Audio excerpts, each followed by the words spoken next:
ఏమి కోరుకోలే. చాలా కష్టాల్లో ఈ సినిమా చేశాం. పేరుంది, ప్రధానమంత్రి గారి దగ్గర నుంచి అందరు తెలుసు. కానీ దానివల్ల డబ్బులు రావు. మనకి డబ్బులు వచ్చే సినిమానే రావాలి. కానీ సినిమాని ఎలా చేస్తాం? మిమ్మల్ని రంజింప చేయాలి, మిమ్మల్ని ఆనందింప చేయాలి. మనకి ఖుషీ లాంటి సినిమా తీసిన ఏఎం రత్నం గారు ఎప్పుడో 2017లో ఎప్పుడో సినిమా వచ్చి మీరందరూ తిడతా ఉంటారు కదా నన్ను, ఎంతసేపు రీమేకులు చేస్తావు అని. కరెక్ట్. ఏం చేయమంటారు చెప్పండి? మనకెవరు పెద్ద పెద్ద దర్శకులు లేరు. మన కింద నుంచి వచ్చిన వాళ్ళం. మనకి ఒక్క నిమిషం,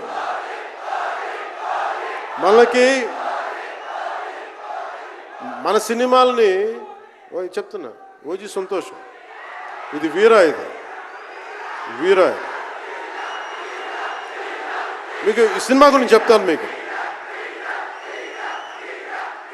అంటే మనకి దర్శకులు ఎవరు లేరు. నన్ను అందరూ కూడా ఈ రీమేక్ చేస్తే వీడితో పని అయిపోతే డబ్బులు వస్తాయి, వీడికి రీమేక్ చేస్తే డబ్బులు వస్తాయి. మధ్యలో నేను చేసిన పాపం వల్ల